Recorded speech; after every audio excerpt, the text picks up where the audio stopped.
우리가 이 세상을 어떻게 살아갈 것인가? 하늘에서 오는 지혜로 살아가라. 땅의 지혜로, 세속적인 지혜로 살면은 망합니다.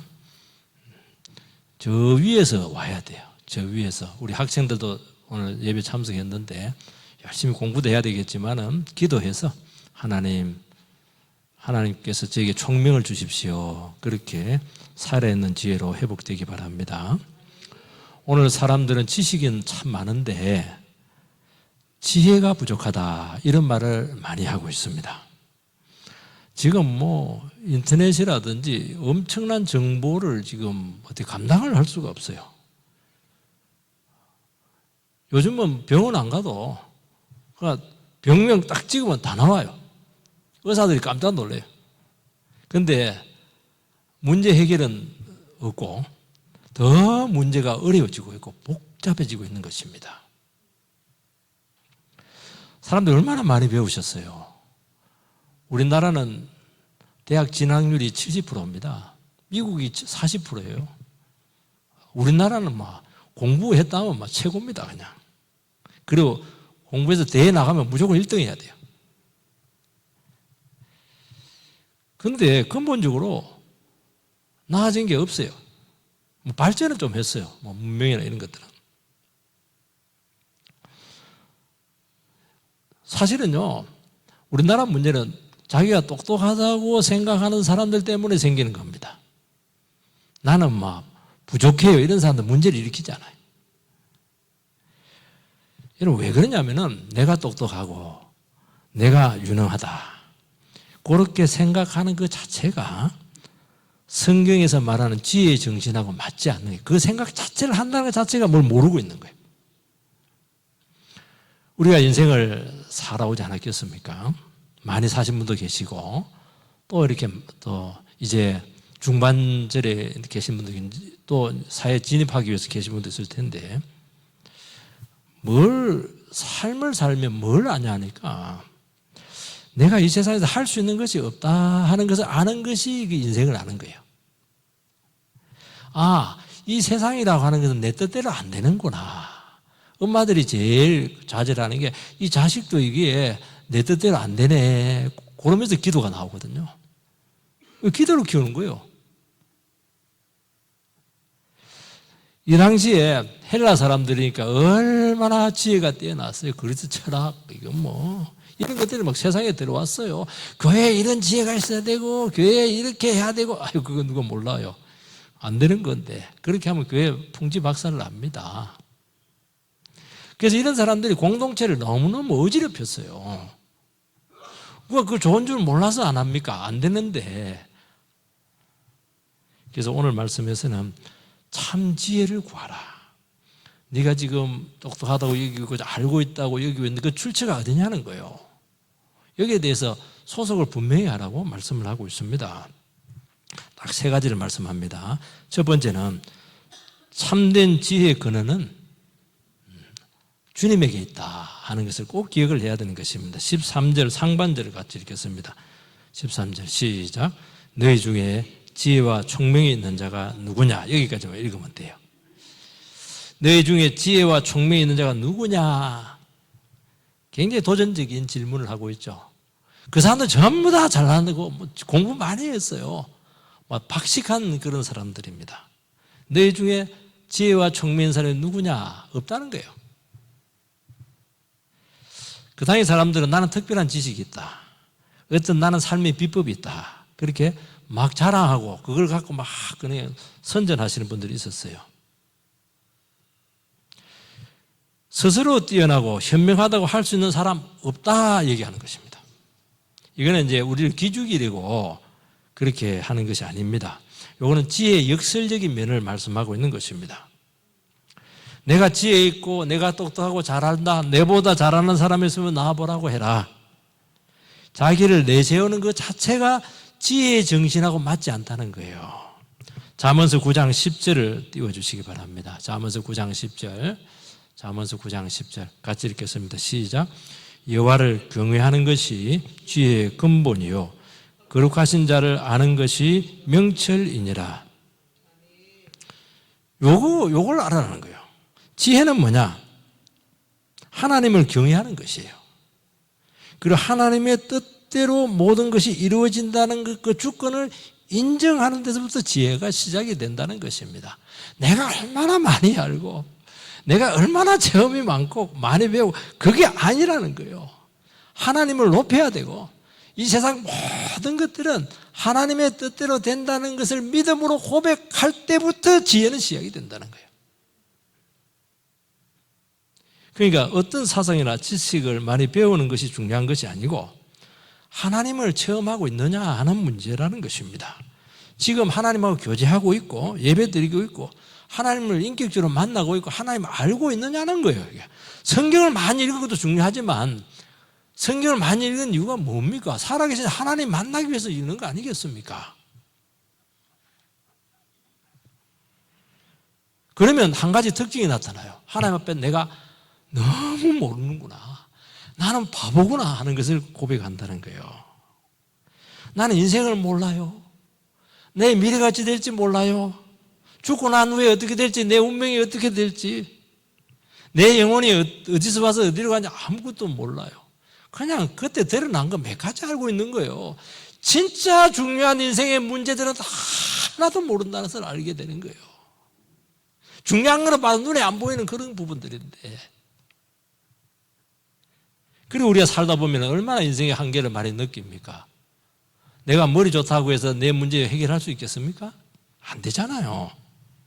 어려움이 왔는데 그거 갈피를 잡지 못하잖아요.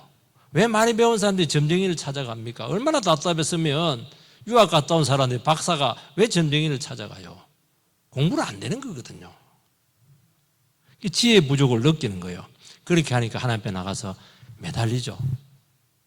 기도하게 되고 말씀에 귀 기울이게 되고 예배에 나와가지고 혹시 하나님께서 나의 문제에 대해서 뭔가 주실 말씀이 있을까? 그거 바라보면서 여러분들이 예배 자리에 오지 않았겠습니까? 그게 지혜라는 거예요. 그게. 지금은 고인이 되셨는데 고 이혜령 씨 한국의 지성이잖아요.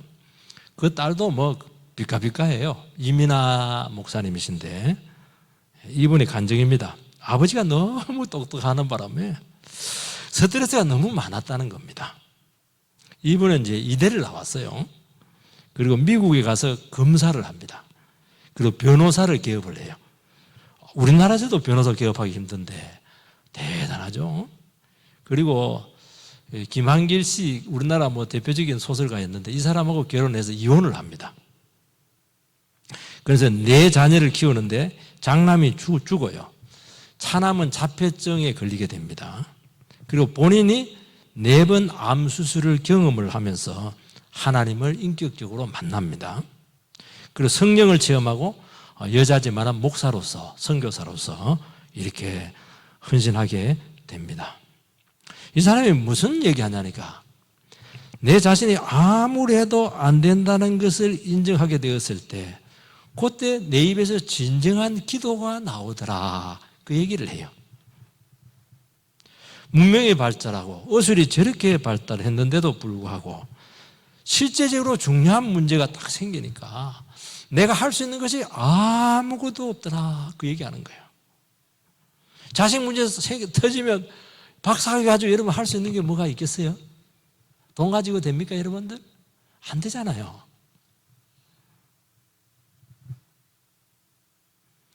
내가 할 수 없는 것을 할 수 있는 그 하나님을 자기는 성경을 통해서 발견했다 그렇게 말씀하고 있습니다. 그러니까 우리가 세상 지혜 내가 배운 학식들 이런 것들이 경험들 내 철학들이 바닥난 그곳에서 하나님의 지혜와 능력을 경험을 하게 되었다는 것입니다. 이게 지혜라는 거예요. 이 지혜를 여러분들께서 가지셔야 된다는 겁니다. 책에 나온 거 그거 다 알아요. 책에 나온 거 그거 그대로 한다고 되는 게 아니에요. 그거 옛날 거예요. 벌써 옛날 거예요 지금.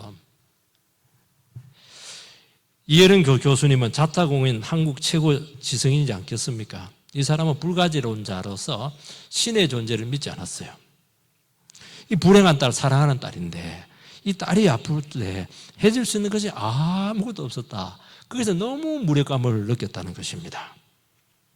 이 딸이 갑상선 암이 재발이 되고 이 실명을 겪으면서 그 시력을 잃게 돼요. 그때 이 여령 씨가 처음으로 신에게 기도를 하는데 무슨 기도를 하냐니까 내 딸의 시력이 회복이 되면은 하나님을 믿겠다 그렇게 했는데 기적적으로 망막박리정세, 망막박리정세 눈동자가 이 듣고 있는 거하고 떨어지는 게 붙었어야 영양분이 공급이 돼서 시신경이 살아날 텐데 시신경이 죽으면서 실명이 되는 거거든요. 그러면서 이게 기적적으로 살아나요. 그러면서 이분이 깨어집니다. 하나님을 믿게 돼요. 그러면서 이분이 뭐라고 고백을 하냐니까 이 땅에서 지성과 지식을 다 누렸지만은 내 자신의 영혼은 괴테의 파우스트처럼 욕망에 팔았다는 거예요. 그 가진 똑똑한 머리, 학문과 지식 그것이 내 인생 결정적인 순간에 아무것도 아니었다. 내 자신의 야망과 욕망 하나도 통제해내지 못했다. 그 얘기를 하는 거예요. 그래서 너무 힘들어가지고 자살하려고 했다는 겁니다. 그리고 한순간에 자기 자신이 알고 있는 그 지성이 붕괴된 거예요. 그러면서 내 자신을 넘어선 영의 세계, 초월의 세계로 마지막 몸을 떠나지 않을 수가 없었다. 역시 똑똑한 사람들은 말을 해도 잘해요. 그래서 하늘의 지혜를 얻게 되었고 주님을 알게 되었고 하나님을 닮아가게 되었다. 그분에게 들은 말씀, 그분을 통해서 기도로서 지혜로서 이제는 사람들을 세우는 기죽이는 그런 학문이 아니고 사람들은 세우는 살아있는 학문을 하게 되었다. 그렇게 고백을 하게 된 것입니다. 오늘 야고보 사도는 뭐라고 말씀하냐니까 너희들이 똑똑하다. 너희들이 정말 많이 배웠고 정말 지식이 출중하다. 그게 중요한 게 아니라는 거예요. 너희 마음의 문제, 양심의 문제 이 부분에 대해 지금 도전을 하고 있는 것입니다. 아무리 지식이 있어도 아무리 교육학을 배우고 심리학을 배워도 네 자식 하나 마음대로 바꿀 수 있지 못하는 그게 무슨 그게 지혜냐는 거예요. 그게 아무것도 못 배워도 자식 잘 키우고 믿음으로 키우고 바른 인간 되게 하고 그게 실제적인 지혜가 아니냐고 말씀하고 있는데 그게 인생을 결정하는 것이지 않냐는 거예요. 구구단 몇 개 더 외우는 것보다는 이게 더 중요한 거 아니냐는 거예요. 이게 시험 점수 몇 개 더 푸는 것보다도 너에게 일어나는 실제적인 중요한 문제들을 실제로 해결해낼 수 있는 능력이 있는 것이 중요한 거 아니냐고 말씀하고 있는 것입니다. 우리는 모든 것이 막힐 때가 많아요. 불가능한 상황까지, 한계 상황까지 내몰릴 때 정말 발을 동동 구르면서 어떻게 하면 좋아? 어떻게 살아야 돼? 수없이 자기 자신에게 되뇌게 되면서 결국에는 자기 자신이 무너지면서 하나님께 나서 기도하잖아요. 기도하는 순간 후회 주시고 꾸짖지 아니하시는 야고보서 1장 5절을 띄워주시기 바랍니다. 야고보서 1장 5절. 야고보서 1장 5절. 같이 읽겠습니다. 시작. 너희 중에 누구든지 지혜가 부족하거든 모든 사람에게 후회 주시고 꾸짖지 아니하시는 하나님께 구하라. 그리하면 주시라. 그대로 띄워놓으세요. 얼마나 좋아요. 우리 지혜 부족하잖아요. 모든 사람에게 후하게 주신다는 거예요. 그리고 우리는 막 자꾸 까먹어요. 또 막 받았다가 또 잊어버리고 또 어려움 생기면 또 헤매고 이렇게 하는데 막 너무 미안해. 하나님께 또 가르쳐 달라 이러면 막 짜증낼 것이 커가지고 하나님 절대로 꾸짖지 않아요. 하나님 막 무한정으로 주신다는 것입니다. 왜 안 구하냐는 거예요. 입을 벌려서 구하라는 거예요. 하나님 힘들어요. 부도 났는데 힘들어요. 부부 문제 들었는데 힘들어요. 지금 가정 문제, 고부간 문제 힘들어요. 왜 입을 벌려서 기도하지 않느냐. 꾸짖지 않을 텐데 후히 주실 텐데 충분히 해결하도 남을 길이 주어지게 될 텐데 왜 안 하냐는 거예요. 네 생각으로 자꾸 풀리고 그렇게 하니까 더 일이 꼬이지 않느냐고 그렇게 우리에게 도전하고 있는 것입니다. 두 번째는 참된 지혜는 행함으로 나타나야 되는 것입니다. 13절 하반절 13절 띄워주세요. 같이 한번 드리겠습니다. 시작. 지혜와 총명이 자가 있느냐. 그는 선행으로 말미암아 지혜의 온유함으로 그 행함을 보일지니라. 여기 보면 그 행함을 보일지니라. 참된 지혜라고 하는 것은 행함으로 나타나야 됩니다. 이론으로 끝나면 안 돼요. 야고보서에서 말하는 그 지혜는 지적 사고의 틀에 박힌 이론적인 지식이 아니고 실천의 지식이라는 것입니다. 우리가 예수를 믿고 성령으로 거듭나게 되면은 삶이 바뀌게 돼요. 그러면서 한 가지 특징이 나타납니다. 그전에 전부 다 거짓말인데 말하고 행동하고 조금 이렇게 일치되기 시작해요. 이게 엄청난 변화입니다. 사람들이 거짓말 하고 싶어서 거짓말 하는 게 아니에요. 왜냐하면 그렇게 되고 싶은데 안 되니까 거짓말이 되는 거예요. 애들 왜 거짓말 합니까? 진실을 말하면 쭉 터지니까 일단 모면하기 위해서 거짓말 하잖아요, 애들. 그런데 예수를 믿으면 하나하나가 이게 맞아 들어가기 시작해요. 그리고 더 중요한 것은 그전엔 늘 농담하고 쓸데없는 말 많이 했거든요. 워드플레이. 근데 그 사람 입에서 들을 말이 하나씩 생겨요. 정신이 번쩍 나게 해요. 왜냐하면 하나님의 말씀을 알고 그 말씀이 내 안에서 역사를 하기 때문에 그런 일이 생기는 것입니다. 내 안에 들어온 이 하나님의 말씀이 믿어지게 되고 말씀이 믿어지면 이 하나님의 말씀이 진리이기 때문에 내 안에 가치관이 생겨요. 가치관이 생긴다는 것은 내 안에 삶의 기준이 생긴다는 것입니다. 흔들리지 않죠? 그런데 더 중요한 것은 이 하나님의 말씀이 말씀대로 이루어지는 것입니다. 이게 지혜라는 것입니다. 그러니까 결과가 반드시 나타나요. 여러분요, 신앙생활 안 하면 여러분 삶 열매 없습니다. 돈은 벌 거예요. 집도 살 거예요. 근데 지나고 보면 내가 뭐 하면서 살았나? 열매가 없어요, 열매가. 근데 우리가 하나님의 말씀과 함께 살아가야 되면 하루를 살아도 보람이 있어요. 왜냐하니까 열매가 있는 거야. 살맛이 나는 게 이게. 여러분, 하나님의 말씀을 붙들고 우리가 믿음으로 살게 되면 하나님께서 하늘로부터 오는 특별한 깨달음을 줘요. 이 땅에 머리에서 나온 게 아니에요. 그게 계시 아니에요?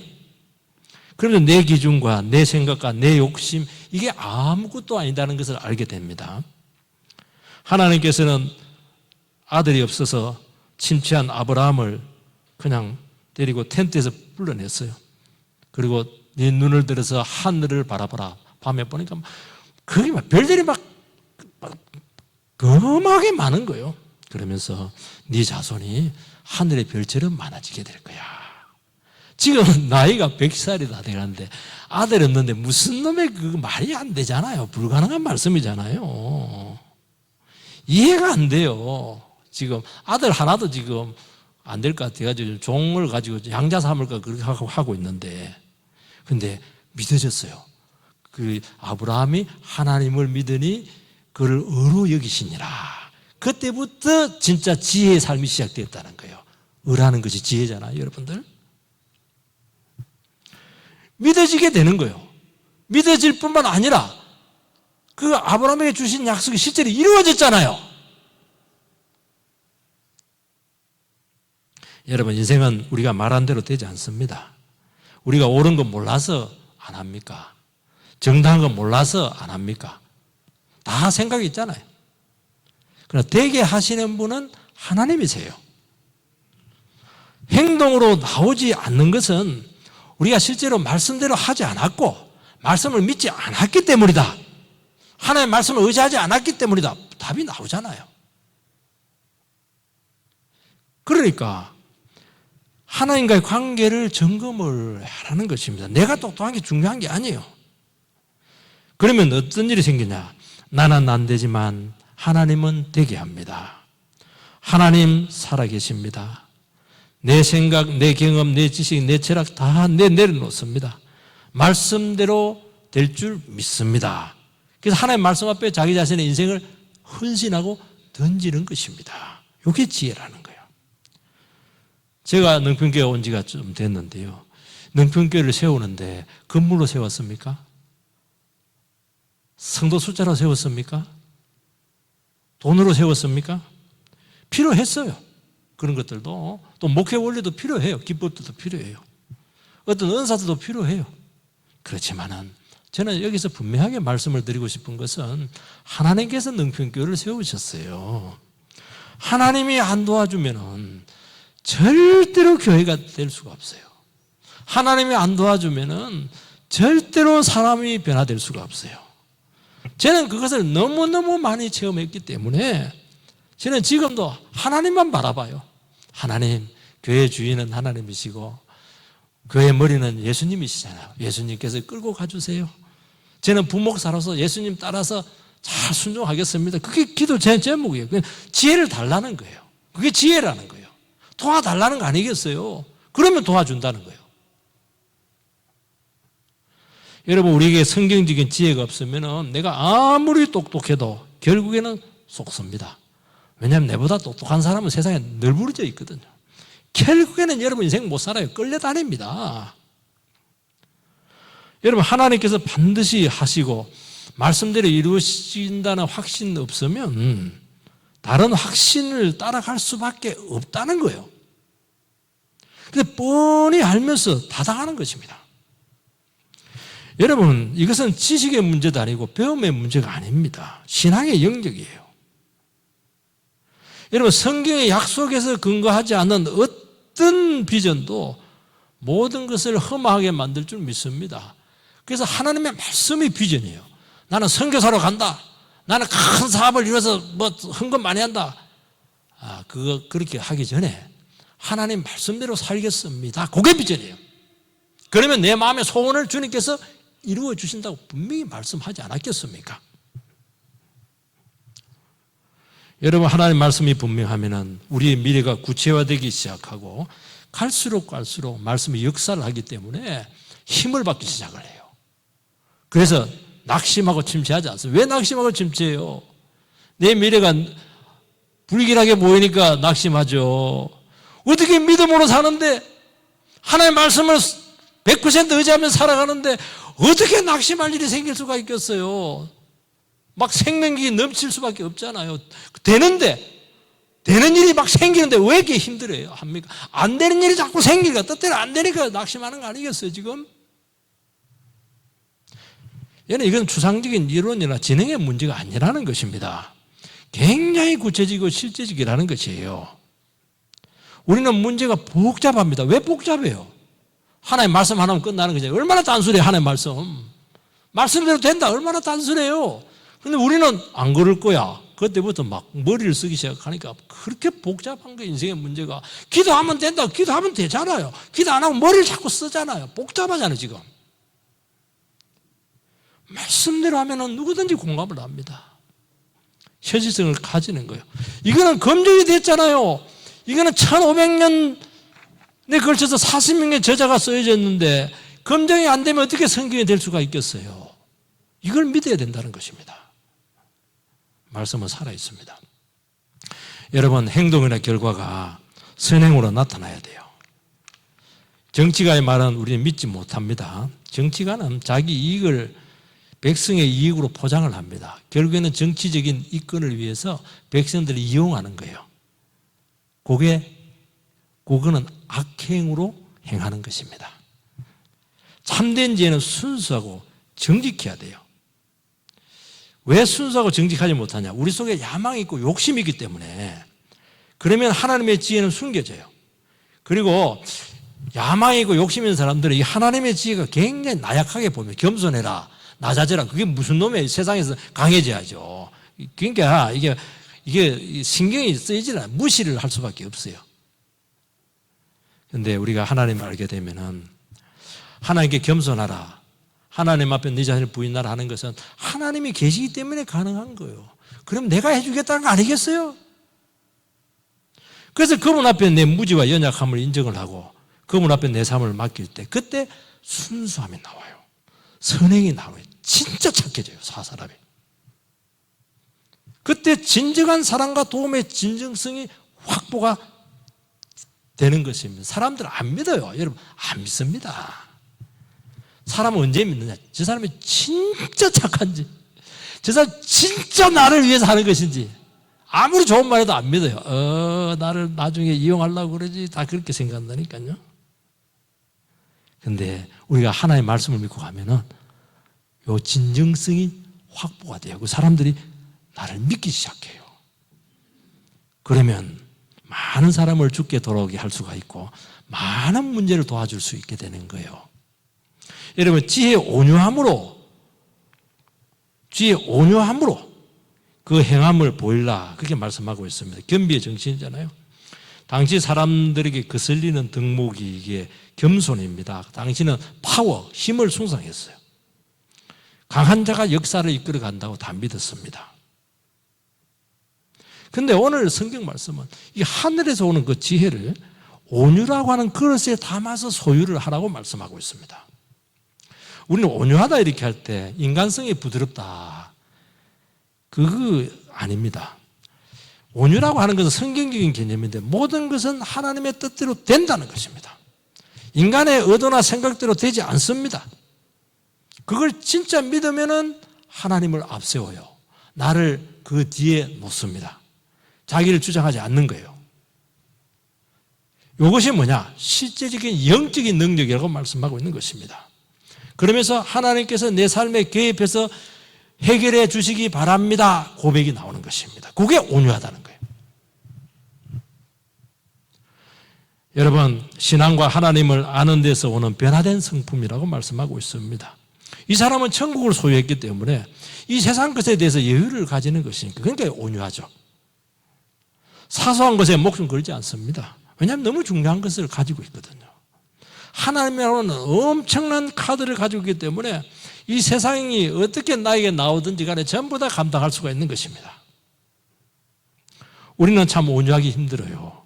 억울한 처지에서 참자 잊어버리지, 세월이 약이겠지, 그런다고 해서 온유가 되는 것이 아니고요. 그건 골병듭니다. 한이 맺히는 거요. 상처가 되는 것입니다. 잘잘못을 알지만 나는 심판자 앞에 심판자로 서지 않아요. 하나님께서 아시기 때문이에요. 나는 큰 손해를 막기 위해서 작은 손해를 감수하지 않아요. 하나님께 모든 상황을 맡기고 그분을 앞세우는 것입니다. 누군가 나를 막 제안하고 너는 치명적인 문제가 있어, 너는 왜 공부도 못해, 그렇게 폄하할 때 우리는 자기 자신을 다스릴 수가 있어요. 그거는 당신이 보는 나의 관점이고 하나님은 나를 걸작품으로 보고 있는 거야. 하나님은 나를 하나님의 자녀로 보고 있어. 내가 얼마나 존귀한데 당신이 뭐라고 나에 대해서 돼지라고 그렇게 말할 자격이 있어요? 딱 치고 나오는 겁니다. 이 사람이 무슨 놈의 그 열등감이 생길 수 있겠어요? 그게 온유하다는 거예요, 그게. 그러니까 자기 연민에도 안 빠지고 자기 방어도 하지도 않아요. 참 자기 연민에 자기는 너무 불쌍해 여기요. 참. 그 시간에 기도나 하면 얼마나 좋겠습니까? 여러분, 어떤 처지나 희생이나 어떤 요구나 상황에서도 우리는 전부 다 믿음 안에서 풀어낼 수 있는 능력을 가지게 될 줄 믿습니다. 그래서 온유라고 하는 것이 진정한 강함이라고 말씀하고 있는 거예요. 겉으로 막 강하다, 팍 부러질 겁니다. 여러분, 자기 힘이나 자기의 야망과 가진 그 기질에서 오는 세상적인 강함이 아니에요. 모든 인생을 품어낼 수 있는 통합적인 능력을 가져야 되는 거예요. 성경적인 온유는 거기서 온다는 것입니다. 하나님 살아계시잖아요. 세 번째는 참된 지혜는 사람을 세우는 것이지 무너지게 하는 것이 아니라는 것입니다. 17절 말씀을 같이 읽겠습니다. 17절 시작. 오직 위로부터 난 지혜는 첫째 성결하고 다음에 화평하고 관용하고 양순하며 긍휼과 선한 열매가 가득하고 편견과 지식이 없나니. 여기부터 오직 위로부터 난 지혜, 이게 참된 지혜입니다. 사람에게서부터 땅에서부터 오는 지혜가 아니에요. 하나님께서 그 애를 위해서 주신 성령의 지혜를 말씀하고 있습니다. 그러니까 하나님의 영을 받은 사람만이 가질 수 있는 지혜입니다. 세상은 죽었다 깨어나도 이 지혜 못 가져요. 이 사람은 지각이 새롭게 열렸어요. 그래서 성도라는 말이 무슨 뜻이 하냐니까 거룩한 사람이다 그런 뜻도 있지만은 위로부터 난 사람이에요. 우린 전부 다 땅에서 엄마 뱃속에서 났잖아요. 우리 예수 믿으면은 물과 성령으로 거듭나게 돼야 되는데 하늘에서부터 났다. 그게 성도라는 거예요. 하늘에서 났다는 것이 왜 이렇게 중요합니까?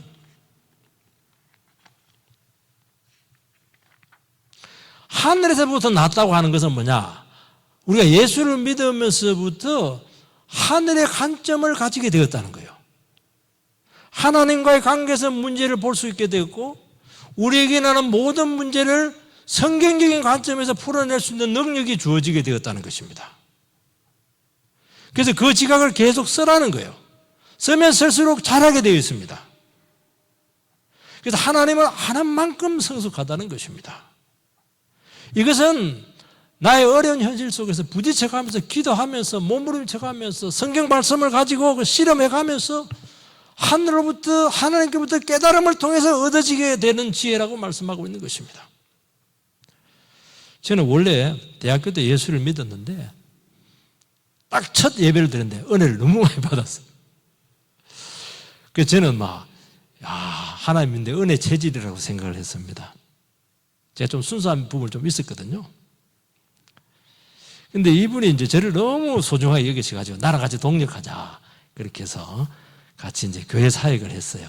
그러면서 은혜가 싹 사라졌어요. 그때부터 이상하게 하늘의 관점이 아니고 인간적인 관점, 사람의 관점, 이해관계에서 이게 말씀을 받기 시작했어요. 저 목사님이 나를 지금 설득하려고 좀 설교하는 거야. 내가 이제 부교육자니까 말 잘 듣도록 유도하고 있는 거야. 나에게는 설교할 기회 안 주고 나는 다 그냥 주보나 만들고 보조자 역할만 지금 쓰려고 이용하려고 하는 거야. 이런 생각을 자꾸 했던 거예요, 이게. 저 말씀은 내 들으라고 하는 말이야. 기분 안 좋아. 그러면 그럴수록 제 영혼이 피폐해지기 시작했습니다. 설교 말씀 시간에 저를 가장 힘들게 했던 것이 뭐냐? 교만하다는 거예요. 그리고 겸손하라는 것입니다. 그리고 마음을 낮추라. 설교 때마다 이 말이 나오니까 너무 화가 났어요. 근데 어느 날 예배를 드리면서 제가 곰곰하게 하나님 앞에서 생각하면서 결단을 했습니다. 이 설교 말씀이 인간의 말이 아니고 하나님의 말씀이라는 것입니다. 그래서 하나님의 음성으로 듣자. 안 들리는데, 인간의 말로 들리는데 하나님의 말씀으로 듣자. 내가 선포했어요. 그래서 설교자가 교만하다 이러면 주님, 저 교만합니다. 제가 다시 복창을 했습니다. 마음을 낮춰 주님 말씀 맞습니다. 복창을 했어요. 제가 정말 마음이 높아져 있었어요. 또 가만히 보니까 진짜 높아져 있었어요. 말씀을 판단하고 있었었고, 이것을 목사님의 말씀이라고 굉장히 기분 나빠하고 있는 것 자체가 굉장히 마음이 높아지고, 내가 그 목사님이 더 똑똑하다는 거 아니겠어요? 저 말씀 하나님이 주지 않으면 절대 할 수 없는 말씀입니다. 저 설교자도 말씀을 선포하기 위해서 하나님 앞에 얼마나 고생했고 몸부림쳤고 대가를 지불하고 세상 좋은 길 가는 거 다 포기하면서 영혼 살리기 위해서 저렇게 헌신한 종인데, 그 말씀을 대가를 지불하고 주신 말씀인데 내가 뭐라고, 너는 뭘 포기했냐는 거예요. 그럼 마음이 왜 이렇게 높아져 있냐고 막 저를 책망을 했습니다. 그래서 그 말씀 앞에 무조건 아멘 했습니다. 그때부터 놀라운 일이 생겼습니다. 귀가 뚫렸어요. 말씀이 들리기 시작했습니다. 놀랍게 하늘의 지혜가 오기 시작했어요. 그러면서 내 속에 하늘의 지혜가 쌓이기 시작했어요. 옛날에는 들어도 한쪽 귀로 듣고 한쪽 귀로 싹 그냥 흘러버렸는데 안 그래요. 가슴에 쌓이더라고 이게. 그리고 그분에 대해서 자유했습니다. 축복했어요. 그리고 저에 대한 계획이 있다는 것도 그때 고백을 하기 시작했습니다. 그때 이분께서 저에게 이제 유명한 말을 한마디 했어요. 무슨 말씀을 했냐니까, 10년 지나니까 새 목사하고 이제 말이 되네. 그 말을 하니까. 그전에 말이 안 됐다는 거야. 말을 할 수가 없어서 오해를 하니까. 여러분요, 우리가요, 말씀을 듣고 있지만은 정말 순수하고 깨끗하게, 정직하게, 하나님의 말씀 앞에 정직하게 이렇게 어려운 것입니다. 그 안에 뭐가 이물질이 끼어들면 절대로 이런 말씀이 되지 못해요. 그러니까 말씀의 역사가 일어나지 않는 것입니다. 여러분 14절 15절 읽지는 않겠어요. 설명만 들으면 되겠습니다. 뭐라고 되어 있냐니까 땅에서 오는 지혜인데요. 독한 시기, 다툼, 자기 자랑, 거짓말, 이것은 위로부터 온 것이 아니고 땅에서부터 왔다. 정욕에서부터 왔다. 귀신으로부터 왔다. 그렇게 말하고 온갖 안 좋은 말은 다 지금 열거하고 있습니다. 오늘 많은 사람들이 마귀 같은 행동을 하고 있어요. 그 사람 가면 갈등이 일어나. 그 사람 가면 싸워. 그 사람 가면 막 시기해요. 그때 뭐라고 말씀하고 있습니까? 이제 하늘로부터 오는 지혜를 구하라고 권면하고 있는 것입니다. 마귀 할 때 원래 뜻이요. 디아몬, 디아볼로스 여기서 오는데요. 디아라고 하는 것은 사이라는 뜻을 비틴, 사이라는 뜻을 가지고 있고요. 볼로스는 던지다. 사이 틈에다가 막 던지는 거예요.